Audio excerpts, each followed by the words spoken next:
कैसे लग रहे हैं आपको ये गुलाब जामुन? लग रहे हैं ना बिल्कुल बाजार जैसे, आपको विश्वास नहीं होगा, लेकिन ये बनाए हैं मैंने रात की बची हुई रोटियों से। तो अगर आपके घर में भी रोटियां बच गई हैं रात की, तो उनको फेंकिए मत, उनको काम में लीजिए और बनाइए बहुत ही शानदार सा डेजर्ट। इन गुलाब जामुन को देख करके कोई नहीं बता सकता है कि ये रात की बची हुई रोटियों के गुलाब जामुन हमने बनाए हैं।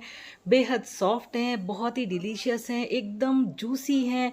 तो नमस्कार, नीतीश कुकिंग में आपका स्वागत है। तो चलिए नया फ्लेवर टेस्ट कर लेते हैं। तो सबसे पहले हम गुलाब जामुन के लिए चाशनी बना लेते हैं। तो 2 कप मैं ले रही हूँ शुगर। आप किसी भी बाउल से भी मेजरमेंट ले सकते हैं, पर उसी बाउल से ही आप पानी को भी मेजर कीजिएगा। और 2 कप मैं डाल रही हूँ इसमें पानी, जितनी शुगर उतना पानी। अब इस चाशनी को थोड़ा सा फ्लेवर देने के लिए मैं डाल रही हूँ यहाँ ताज़ा कुटी हुई इलायची का पाउडर, थोड़े से केसर के धागे। अब इस शुगर को हम मेल्ट होने देंगे। चाशनी बनाना एक बहुत ही खास काम होता है जब भी आप गुलाब जामुन बनाएं, क्योंकि गुलाब जामुन की चाशनी जो है बिना किसी तार की चाशनी बनती है, यानी आपको इसमें कोई तार नहीं बनाना है। अगर आपने बहुत पतली बना दी तो गुलाब जामुन का टेक्सचर खराब हो जाएगा और गुलाब जामुन चाशनी में गल जाएंगे। गाढ़ी बना दी तो गुलाब जामुन के अंदर चाशनी नहीं जाएगी और गुलाब जामुन जूसी नहीं बनेंगे। ये देखिए, बस इस तरह की चाशनी होनी चाहिए। हाथों में हम इसको लेके थोड़ा सा मसल रहे हैं तो ऐसा लग रहा है जैसे चिकनाहट आ रही है, ग्लीसरीन जैसी। बस थोड़ी सी, बस चिपचिपी सी होनी चाहिए। ये देखिए, इसमें कोई तार नहीं बन रहा है। तो बस ये चाशनी हमारी बन चुकी है। गैस को कर दीजिए बंद। तो आपको ध्यान रखना है कि गुलाब जामुन की चाशनी बनाने में गड़बड़ी बिल्कुल भी नहीं होनी चाहिए। तो चलिए अब आते हैं हम दूसरे उस पे प्रोसीजर पे। ये है हमारी रात की बची हुई रोटियां। जब आपको सुबह इनके ऊपर काम करना है तो आप इनको थोड़ी देर हवा में खुला छोड़ दीजिए, थोड़ी ड्राई होनी चाहिए। और अगर नहीं है तो माइक्रोवेव कर लीजिए 1 मिनट के लिए, या तवे पर हल्का सा इनको अलट पलट के थोड़ा सा ड्राई कर लीजिए। इससे इनको तोड़ना भी आसान हो जाएगा और हम इसका पाउडर बनाएंगे मिक्सी में चला के, तो पाउडर भी बहुत ही आसानी से बन जाएगा। मैंने टोटल मिलाकर 4 रोटी ली है। अगर ये रोटी थोड़ी सी भी सॉफ्ट हुई तो ग्राइंडिंग जार में बिल्कुल भी नहीं पीसेगी। तो पहले तो आप इसको मिक्सी के जार में डाल के हल्का सा चला लीजिए, तो इस तरह से रोटी के टुकड़े हो जाएंगे। उसके बाद इसको कढ़ाई में डाल करके थोड़ा सा ड्राई रोस्ट कर लीजिए, लो फ्लेम पर बिल्कुल। इससे ये और ज़्यादा ड्राई हो जाएगी। अब मिक्सी में दोबारा चलाएंगे तो इस तरह से पाउडर बन जाएगा। ये देखिए, बिल्कुल बढ़िया सा फाइन आपको पाउडर बनाना है। मैं आपको इसको मेजर करके भी बता देती हूँ कि मैंने कितना पाउडर बनाया और मैं कितना ले रही हूँ। ये टोटल मिला के 1 कप मैंने रोटी का पाउडर बनाया है। अब इसको मैं ट्रांसफ़र कर रही हूँ एक बड़े बर्तन में। अब एक बार आप अच्छे से देख लीजिए कि कितना बढ़िया से पाउडर बनाया है मैंने। अगर बढ़िया नहीं बनता, फाइन पाउडर नहीं बनता, तो आप इसको छान लीजिए। टेक्स्चर तभी बहुत अच्छा आएगा गुलाब जामुन का। अब मैं इसमें धीरे धीरे करके दूध डालूंगी। शुरू में दूध डालते ही ये बहुत जल्दी एब्जॉर्ब कर लेगा। दूध आपको लेना है रूम टेम्परेचर पे और धीरे धीरे डालते जाइए जब तक कि ये बिल्कुल सॉफ्ट डो नहीं बन जाए। जैसे हम मावे के गुलाब जामुन बनाते हैं, बिल्कुल वैसा ही इसका सॉफ्ट डो लगना चाहिए। शुरू में जब आप इसका डो लगाएंगे तो ये देखिए इतना टाइट हो जाएगा। मैंने लगभग 3/4 कप दूध डाल दिया है इसमें। ज़रूरत पड़ेगी तो और डालूंगी। बस थोड़ा सा आपको ध्यान रखना है कि ये सॉफ्ट डो लगना चाहिए। हार्ड अगर डो लगेगा तो एक तो चाशनी अंदर नहीं जाएगी गुलाब जामुन में, और दूसरा गुलाब जामुन भी आपके हार्ड हो जाएंगे। अब इसे हम आधे घंटे के लिए छोड़ देंगे। जब तक बाकी काम करते हैं। गुलाब जामुन की स्टफिंग बनाऊंगी मैं। उसके लिए मैंने यहाँ पर काजू, पिस्ता, बादाम, थोड़ा सा इलायची पाउडर, थोड़े से सैफरन के धागे और लगभग 2-3 चम्मच दूध लिया है। उसके बाद इस सबको अच्छे से मिला देंगे तो ये हमारी फिलिंग तैयार हो जाएगी। इससे गुलाब जामुन का टेस्ट बढ़ जाएगा। थोड़ा सा मैं येलो फूड कलर डाल रही हूँ ताकि अंदर स्टफिंग अलग से दिखाई दे। आप चाहें तो इसको स्किप कर सकते हैं और आप चाहें तो बिना स्टफिंग वाले गुलाब जामुन बना सकते हैं, पर इससे गुलाब जामुन का टेस्ट दुगना हो जाता है। क्योंकि ये रात की रोटी के गुलाब जामुन बना रहे हैं तो और ज़्यादा डिलीशियस भी होने चाहिए। देखिए, अब थोड़ी सी देर बाद मैंने इसको देखा है, आधे घंटे बाद ये और टाइट हो गया है। अब मैं इसमें डाल रही हूँ 1 कप मिल्क पाउडर। इससे ये और भी ज़्यादा टेस्टी बनेंगे गुलाब जामुन में, वो मावे वाला टेस्ट भी आ जाएगा। अब मैं डाल रही हूँ इसमें 1/2 table spoon baking powder, gulab jamun को फुलाने के लिए। क्योंकि मैं ये रोटी से बना रही हूँ, मावे से नहीं बना रही हूँ, तो इसको फुलाने के लिए भी कुछ ना कुछ डालना पड़ेगा। और साथ ही 2 चम्मच देसी घी, जिससे हम घर में दाल चावल वगैरह खाते हैं ना, ये वो वाली चम्मच है। अब मैं इसमें थोड़ा सा दूध और डाल रही हूँ क्योंकि ये हमारा जो डो है वो टाइट हो गया था, एब्जॉर्ब कर लिया था इसने सारा दूध।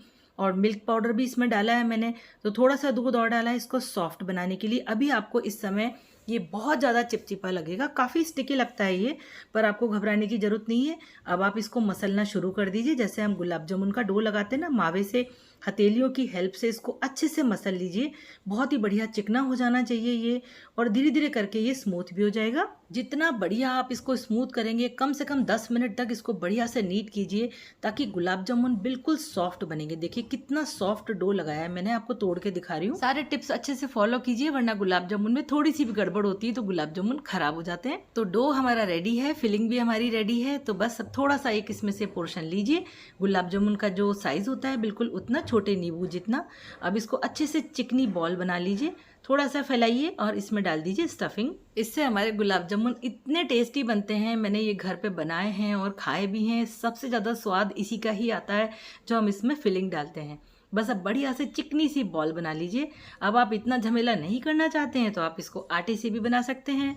ना आपको रोटी मिक्सी में चलानी पड़ेगी, ना उसको पीसना पड़ेगा, और तुरंत आटे से बना लीजिए। देखिए कितनी चिकनी बॉल बन गई है। बस ऐसे चिकने चिकने बॉल्स बना लीजिए, स्टफिंग अंदर भर के, और गोल गोल बना करके तैयार करके रख लीजिए। एक तो इनमें दरारें नहीं होनी चाहिए और ये बहुत ही सॉफ्ट डो होना चाहिए, तभी इनमें अंदर चाशनी जाएगी और बहुत ही सॉफ्ट बनेंगे आपके गुलाब जामुन।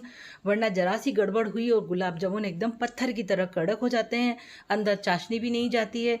तो सारे टिप्स अच्छे से फॉलो कीजिए। मैंने आपको सारे टिप्स बता दी हैं। देखिए मैंने सारे गुलाब जामुन बना के रख लिए हैं। अब इनको करते हैं डीप फ्राई करने की तैयारी। इसके लिए मैंने तेल लिया है, और आप चाहें तो देसी घी ले सकते हैं, आप चाहें तो 50-50 मिला करके भी काम में ले सकते हैं। तेल को आपको एकदम लो फ्लेम पर ही गर्म करना है। देखिए मैंने डाला है, बिल्कुल भी तेज बबल्स नहीं आ रहे हैं। अगर ज़्यादा तेज गर्म हो गया तेल तो गुलाब जामुन अंदर से कच्चे रह जाएंगे, हार्ड भी हो जाएंगे, चाशनी अंदर तक नहीं जाएगी। अब मैं ये सारे गुलाब जामुन इसमें डाल रही हूँ, क्योंकि ये वाले जो गुलाब जामुन है ज़्यादातर ऐसा होता नहीं है कि ये फट जाएं, क्रैक हो जाएं, बिल्कुल अच्छे बनते हैं। लेकिन फिर भी अगर आपने पहले कभी गुलाब जामुन नहीं बनाए हैं तो एक गुलाब जामुन को पहले फ्राई करके चाशनी में डाल के देख लीजिए। अब देखिए जिस तरह से मैं इनको शेक कर रही हूँ, बिल्कुल इसी तरह से शेक करिए, ताकि चारों तरफ से अच्छे से इवनली फ्राई होंगे। अब आप थोड़ा सा फ्लेम इसकी बढ़ा सकते हैं। बहुत देर तक लो फ्लेम पर फ्राई करने से भी गुलाब जामुन हार्ड हो जाते हैं और अंदर से टाइट हो जाते हैं। अब देखिए कलर कितना बढ़िया आ गया है। मैंने इसकी फ्लेम अभी थोड़ी सी बढ़ाई थी। गुलाब जामुन की ब्राउनिंग आपको जितनी चाहिए उतनी रख सकते हैं। बाकी ये बिल्कुल एकदम परफेक्ट कलर आ गया है। अगर गुलाब जामुन फट रहे हैं तो उसके दो रीज़न हो सकते हैं। बेकिंग पाउडर हो सकता है थोड़ा ज़्यादा हो, या आपका डो थोड़ा सा टाइट हो गया हो, तो उसको सॉफ्ट कर लीजिए और थोड़ा सा आटा मिला लीजिए अगर बेकिंग पाउडर ज़्यादा हो गया है। मैंने चाशनी दूसरे बर्तन में शिफ्ट कर दी है, क्योंकि ये थोड़ा सा नैरो बर्तन है और इसमें गुलाब जामुन अच्छे से डूब जाएंगे। तो मैंने सारे फ्राई किए हुए गुलाब जामुन निकाल लिए और कितना बढ़िया इनका कलर आया है। आपको कहीं से देख के नहीं लग रहा होगा कि हमने रोटी से बनाए हैं। बस अब गर्मा गर्म गुलाब जामुन को डाल दीजिए चाशनी में। ये देखिए कितने सुंदर लग रहे हैं पहले से ही। चाशनी ध्यान रखना है आपको कि थोड़ी सी हल्की सी गुनगुनी होनी चाहिए। बहुत तेज़ गर्म होगी तो ये जो आपके गुलाब जामुन है इनकी ऊपर की लेयर गल जाएगी और गुलाब जामुन आपके ख़राब हो जाएंगे, टेक्सचर ख़राब हो जाएगा। इस तरह से इनको शेक करिए गुलाब जामुन को, ताकि सभी गुलाब जामुन को अंदर डूबने की जगह मिले। और ठंडी चाशनी अगर हुई तो भी आपकी चाशनी अंदर नहीं जाएगी।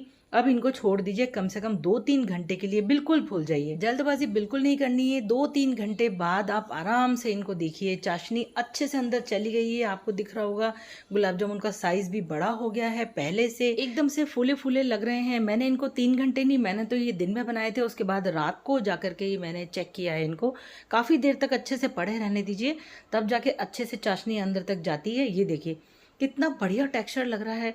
लग रहा है कि कहीं से भी ये विश्वास ही नहीं होगा बिल्कुल भी कि हमने रात की बची हुई बासी रोटी के गुलाब जामुन बनाए हैं। इतने गजब के बने हैं, एकदम मॉइस्ट और एकदम जूसी दिख रहे हैं ये। तो बस अब इसमें से एक गुलाब जामुन निकालिए इस तरह से खाने के लिए, और इसके ऊपर डालिए थोड़ी सी चाशनी, और गुनगुने होने चाहिए जब आप इसको खाएं। अब मैं आपको काट के दिखाती हूँ, क्योंकि मैंने ये फिलिंग वाले स्टफिंग वाले गुलाब जामुन बनाए। देखिए, और अंदर तक चाशनी चली गई है इसमें, बिल्कुल जूसी लग रहे हैं और स्पॉन्जी देखिए कितने सॉफ्ट और स्पॉन्जी हैं। तो अब आपके घर में कभी ऐसे रात की रोटी बच जाए तो उसके गुलाब जामुन बनाइए। वीडियो को लाइक कीजिए, शेयर कीजिए और सब्सक्राइब कीजिए मेरे चैनल को। फिर मिलूंगी आपसे, तब तक के लिए बाय बाय।